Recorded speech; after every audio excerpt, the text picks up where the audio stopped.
the far still. On the far fuck that. Yeah, man, good brother. From last night, the man up there.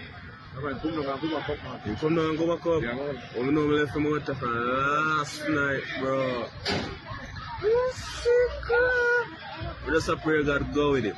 I ever touch on them that the blood clot really ain't get fucked.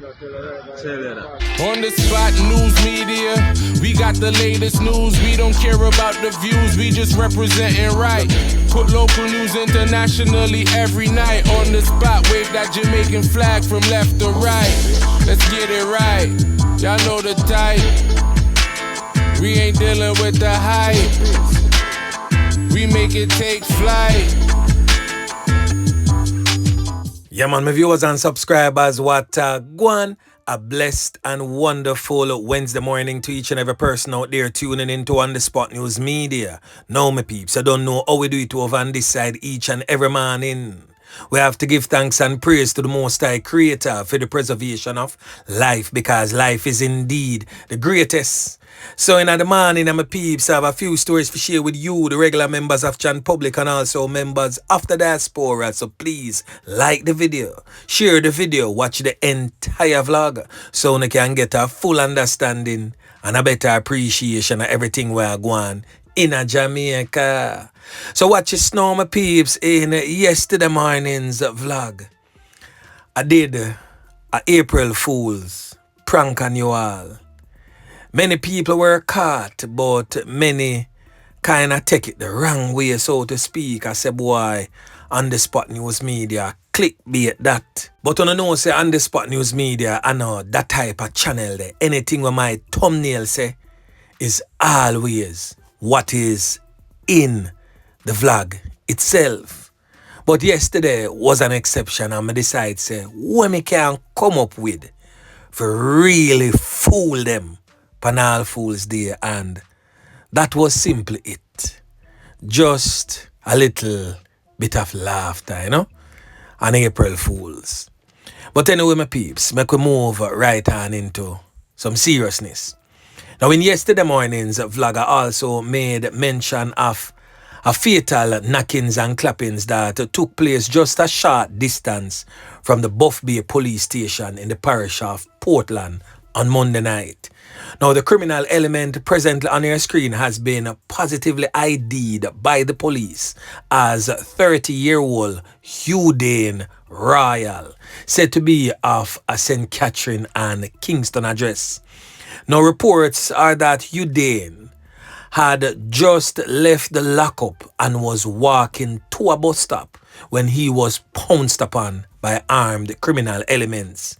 He was cornered up in the head and neck. The police found him lying on the roadway. The picture is presently on your screen. That little blur vision of what would seem like a body. That is Eugene right there, laying on the roadway, right upon the white line, in a pool of red substance leaking from his neck and head. He was taken to the hospital, not in a bit to save his life, but more so to have him officially pronounced you know what. The knockings and clappings took place around 7:30 p.m. about 40 yards from the Buff Bay police station and across from the Buff Bay primary school. The Buff Bay police confirmed that Eugene Royal was released from their custody moments before the incident. They stated that he was in lockup in relation to an ongoing investigation into a fatal knockings and clappings committed in the parish in March.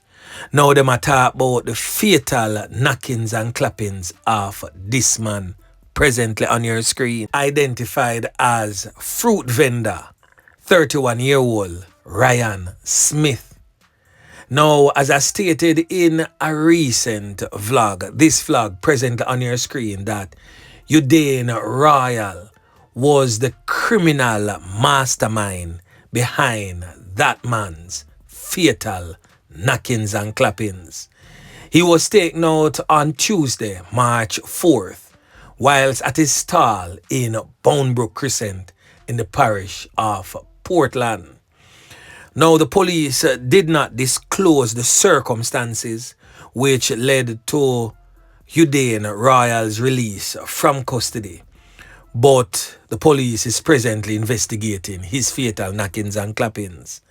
So this is the 6th fatality in Portland since the start of the year.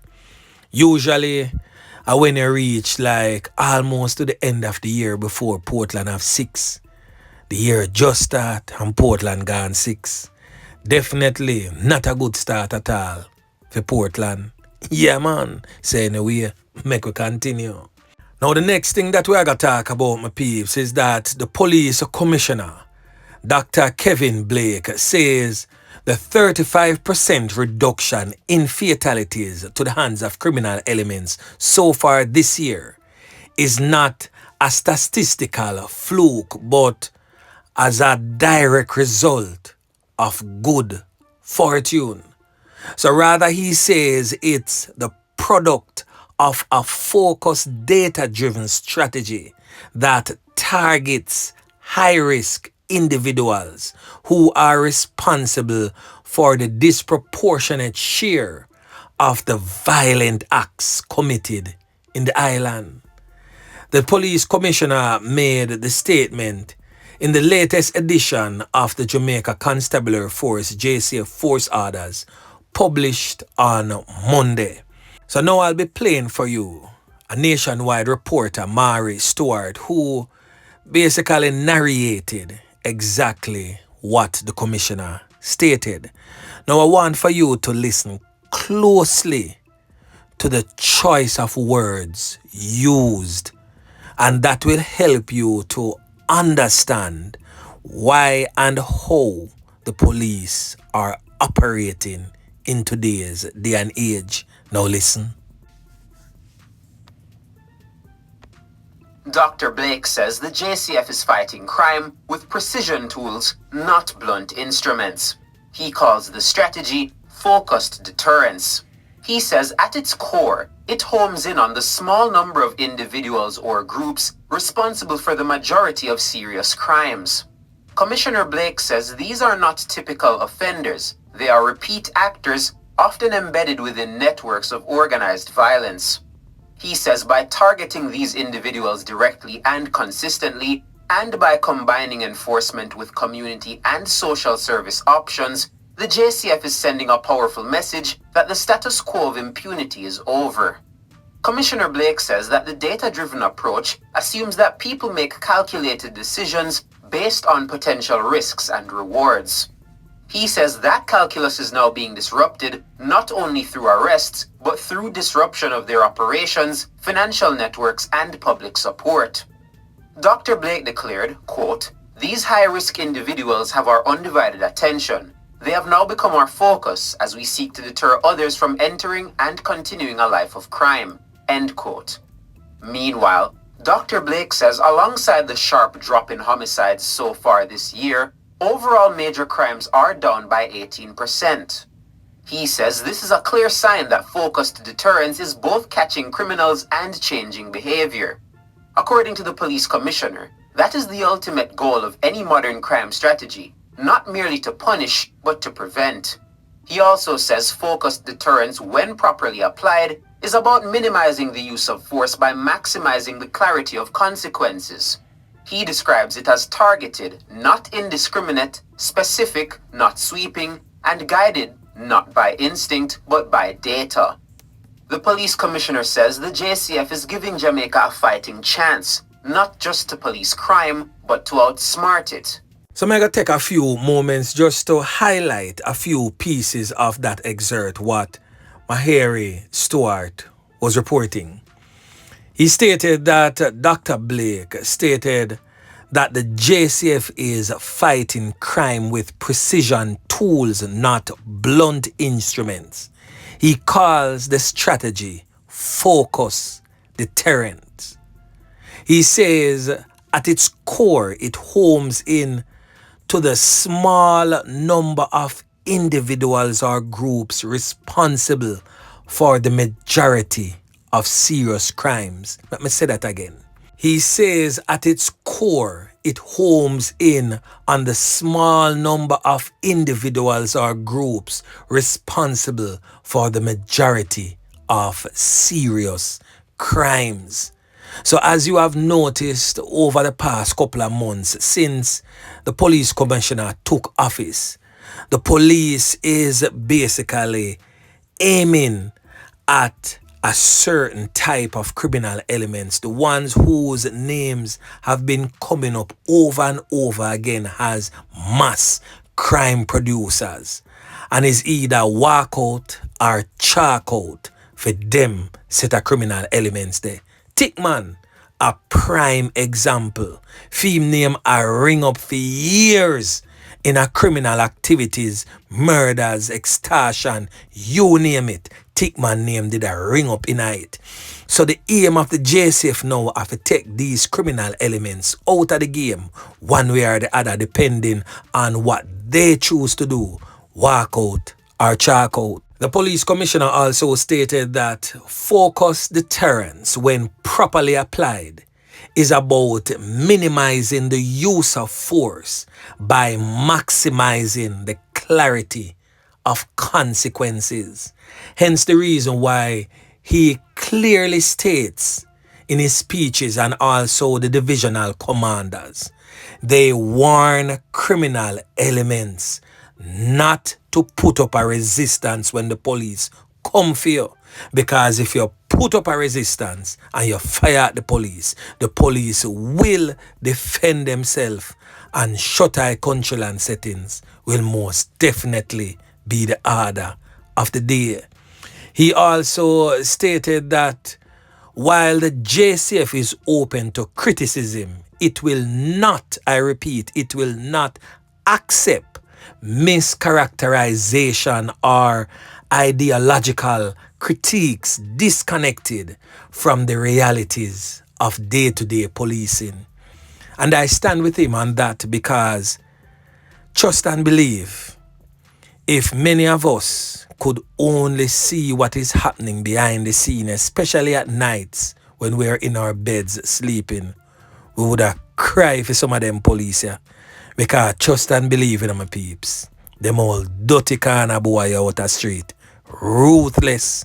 Yeah, man. And to all of the little shallow-minded people them, the little people them where lack objective thinking and just always jump to the comment section and say you stay man, you always pick up for police, you love and all these things. And the Spot News Media love, law and order, peace and tranquility. So if me have to go pick a side, it definitely will not be the side of disorder and anarchy. It will definitely not be on the side of the old dirty corner boy them and the nasty crasmites. And the Spot News Media pick him side and he must stay upon it. Yeah, man. Now that just leads me to prove the point of what I just stated. Now our next criminal element end up losing 3 points. And he has been described as one of the island's major crime lords. So he was fatally taken out during a reported clash with the police on Tuesday. The criminal element in question has since been identified as Rowe, but them call him Rasta in our streets.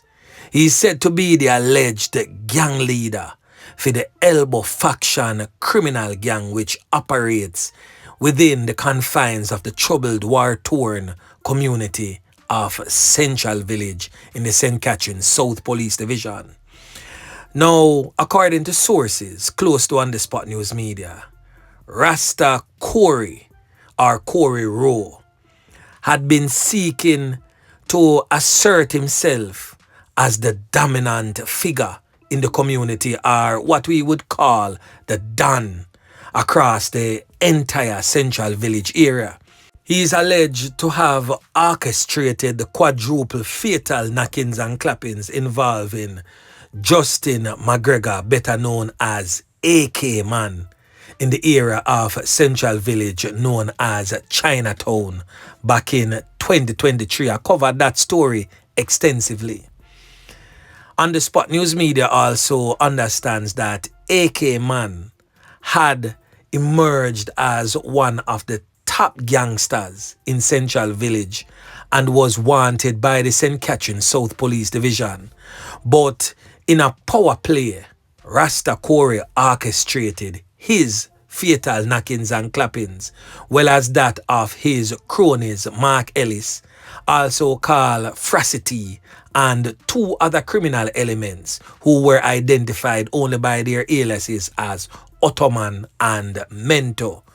I did a vlog covering all of these top tier criminal elements back in the days. So our sources further claim that the criminal element Rasta Corey played a central role in fueling the ongoing conflict between the Compound and Zion Lane and Bowens Lane communities. So the gang under his leadership was implicated in a series of violent crimes, including extortion, multiple fatal knockings and clappings. Most notably, the fatality of a man identified as Matthew Smith. Also, 22-year-old Jaheim Ferguson, otherwise known as JJ, and his brother Giovanni Ferguson, otherwise known as Gio. That fatality took place in January of this year.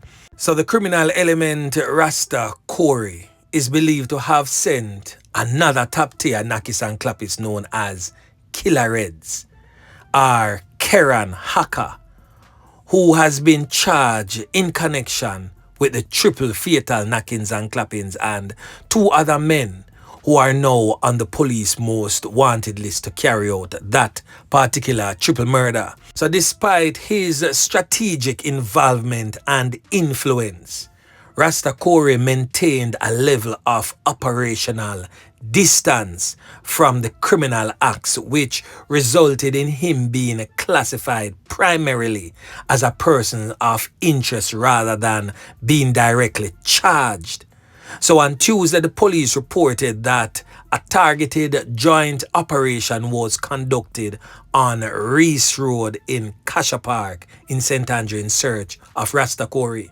According to the police, during the operation, Rasta Corey attempted to flee in a silver Toyota Probox. This silver Toyota Probox presently on your screen, and had been signaled by the police to stop. He allegedly opened gunfire at members of the security forces who returned fire. The vehicle subsequently crashed into an embankment on Kasha Park Road. Upon inspection of the vehicle, Rasta Corey was found with a portion Takano wounds all over the upper body and a black firearm in his hand. The cops stated that the weapon is a black Ruger SR9C with its serial number race, contained a magazine with 2 live 9mm rounds. Rasta Corey was taken to the hospital, not in a bid to save his life, but to have him officially pronounced. You know what? Boy, me I tell you, the thing rough. Now we're going to play a little small clipping from an alleged eyewitness where say, boy, trust me, long time them not hear so much can beat in a place. But anyway, listen. And you never hear the crash up where they all do themselves in time. So nobody never really come out, you know. Nobody not come out. You know, hear a little talking, a little looking. All we do when we look through the window, we see the light.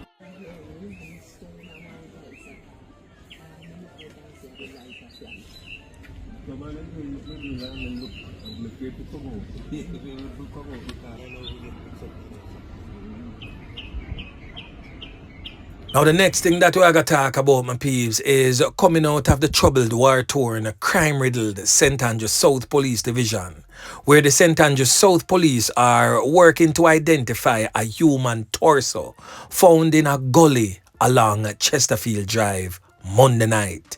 So reports coming from the Hunts Bay Police would suggest that sometime around 9:30 p.m., Passers-by discovered the remains and alerted the police.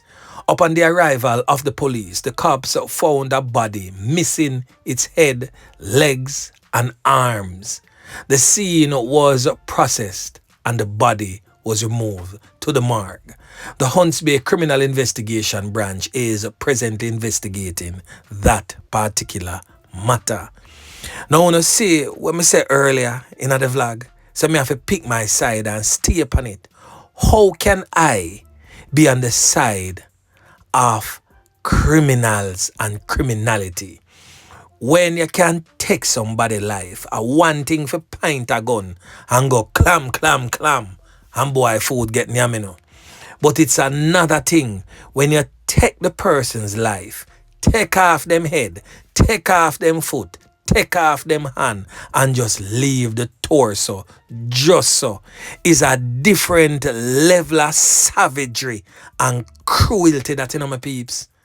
Boy, may I tell you, anybody will support criminality, may I tell you, only deserve to go in the very last part of the pit of hell. Now over there in the Manchester Police Division, the Manchester Police have charged a car dealer identified as Sandre Swaby, otherwise known as Buddha, on Monday. He was charged for the May 2024 fatal knockings and clappings of a man at his gate in Lanchester district. So Andre Swaby, who is from Bethel Isle in Newport district, is charged with the fatal knockings and clappings of the man. He was also charged with possession of a prohibited weapon, using a firearm to commit a felony, and unauthorized possession of ammunition. The man in question that lost his life has since been identified as 30-year-old Leon Drew Clark, otherwise called Leo or John Wick, said to be of Lanchester district in the parish, and his life was taken on the 29th of May 2024. So for those who may have forgotten, reports from the Mandeville police suggest that sometime around 9:30 a.m., Clark was sitting at his gate when he was pounced upon by men in a motor vehicle. According to the police report, Swaby exited the motor vehicle and opened gunfire in the direction of Clark, hitting him all over the upper body and head. Swaby and the other criminal elements then made good their escape in the waiting motor vehicle. The now deceased Clark was assisted to the hospital where he was pronounced you know what. The police were alerted and the scene was visited and processed. Further investigation led to the apprehension of Swaby on Wednesday, March 26. He was subsequently charged on Monday, March 31st, following an identification parade and a question and answer session in the presence of his attorney. His court date is presently being finalized by the police. Now, the last thing that we're going to talk about, my peeps, is coming out of the troubled, war-torn, crime-riddled St. James Police Division, where, by the way, we have to give St. James them credit. We have to give them credit where credit is due, because usually St. James is on the top of the fatal knockings and clappings charts. Now, Mobay, St. James, violence is trending down because the police them get out some of the main players one way or the other. Now, them keep Indicom working. And next, fatal knockings and clappings by the police. So a man get fatally caught up during an alleged confrontation with the police. But the criminal element in question is suspected to be an escapee from the Barnett Street lockup. Yeah, man. So the St. James Police stated that, hey, the Independent Commission of Investigation, Indicom, has launched an inquiry into the fatal knockings and clappings of a suspected fugitive who reportedly engaged the security forces during a gunfight in Cambridge, St. James on Tuesday. The police suspect that the criminal element in question is this old dirty corner boy presently on your screen, identified as 24-year-old Daniel McIntosh. Now, Daniel McIntosh escaped from the Barnett Street lockup in Montego Bay, St. James last December. So according to the police, an AK-47 rifle was taken from the deceased after the knockings and clappings subsided. So reports are that the man was conned up after he pointed a firearm at the lawmen conducting a pre-dawn operation at a premises in Cambridge. The operation was carried out as a part of efforts to locate a man who escaped from the Barnett Street police lockup in December of 2024. When the gunfire subsided, the suspect, who was found suffering from a portion of carnal wounds, was found with the rifle, which had a magazine containing 4 live 7.62 rounds of ammunition. The injured criminal element was, however, rushed to the hospital, not in a bid to save his life, but to have him officially pronounced, you know what. So another criminal element gone to the dogs like a puppy mouth. 5 criminal elements escaped. Now he is the 3rd criminal element to be taken out by the police of the 5 escapee. So 2 more is presently on the run. Yeah, man. So anyway, my peeps, the knockings and clappings continues.